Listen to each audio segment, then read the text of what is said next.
Today, we have more access to information than ever before, from TVs to our phones and even word of mouth. But with that access comes the complicated task of understanding what's true and what isn't. This week, we're talking about misinformation, the groups at a higher risk of being targeted, and we'll show you some of the most effective ways to tell fact from fiction. This is The Race. When I was a kid, there was nothing I loved more than finding the comic section, here it is, in the newspaper.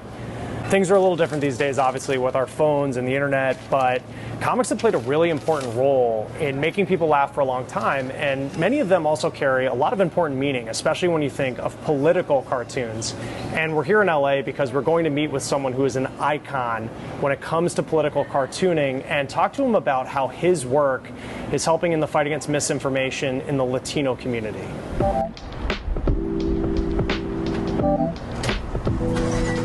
Do you still get excited when you see people reacting to something that you create? Oh, yeah. If that ever gets old? That never, ever gets old.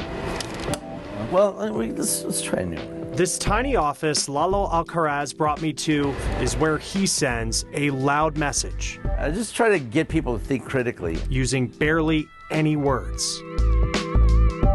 I think political cartoons are a really accessible, quick format, that delivers the truth with a punch. The thing about political cartoons, he told me, is that within seconds, you should know the point. Yours don't really beat around the bush, I will say, when you look at it.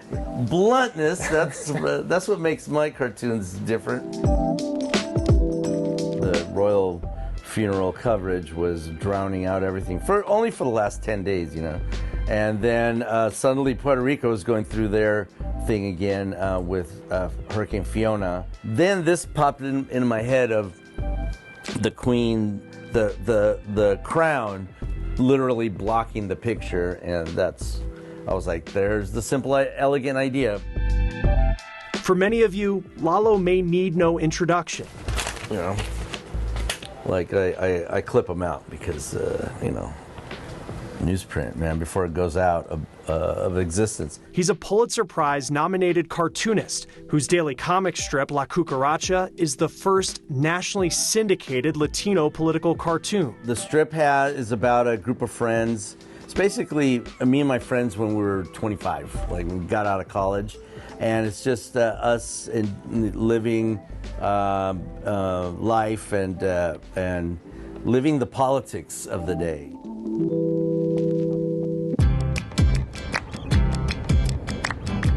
In the pandemic, his work has carried a new meaning. It makes me feel good if someone tells me, that really helped me with, to talk to my uncle about, his dislike of vaccines or it's always a win for me. These are the special cartoons Lalo created to fight pandemic misinformation as part of a project with Arizona State called COVID Latino. I inserted myself as the Arizona Sun Devil logo dude and changed his pitchfork to a giant syringe.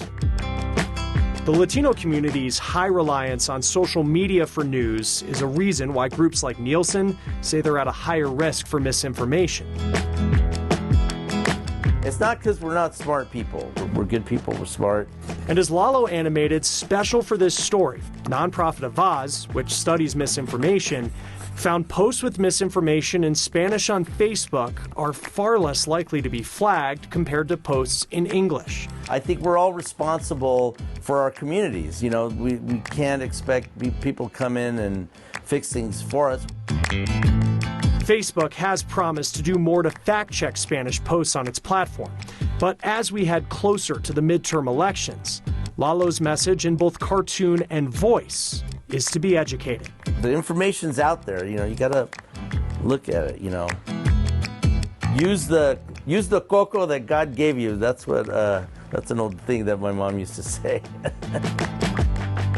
There's a good chance if you're watching me right now, you watch a lot of TV. And right now on TV stations around the country, there are a lot of campaign attack ads. One in particular involves a claim about Democrats and the IRS. Who loves the 87,000 new IRS agents? Authorizing 87,000 new IRS agents. So what's the truth? Before we tackle the truth about the IRS, remember, misinformation has been part of campaigning for decades. Why?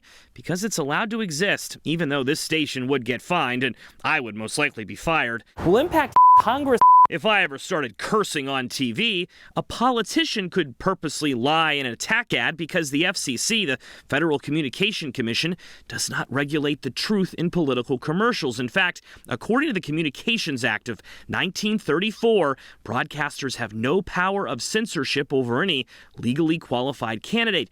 Politicians are the only group this applies to. A commercial on food, for instance, could not make up a claim about how it prevents a disease. Okay, back to the IRS. In commercials airing in key battlegrounds across the country, you're hearing a lot from Republicans about how Democrats want to increase IRS audits. That's because the Inflation Reduction Act, which became law a few weeks ago with only Democratic votes, provided $80 billion over 10 years to hire 87,000 IRS agents. That's not misinformation. It's true. But what is misleading is how many commercials and even tweets on social media suggest the agents are going after you. The truth is the IRS has a backlog of around 8 million returns from last year, and between 50 to 80,000 of its current workers will retire or depart over the next 5 years. The new funding mainly goes to that. In fact, the Secretary of the Treasury recently wrote to the IRS Commissioner ordering households earning $400,000 per year or less, or any small businesses, will not see an increase in the chances that they are audited. So remember, as we get closer to Election Day, you can pay attention to these campaign ads,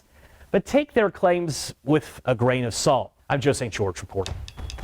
There's growing concern that social media companies aren't ready for an onslaught of falsehoods about the upcoming midterm elections. The issues experts say they're already seeing and what they think could be ahead. You're watching The Race.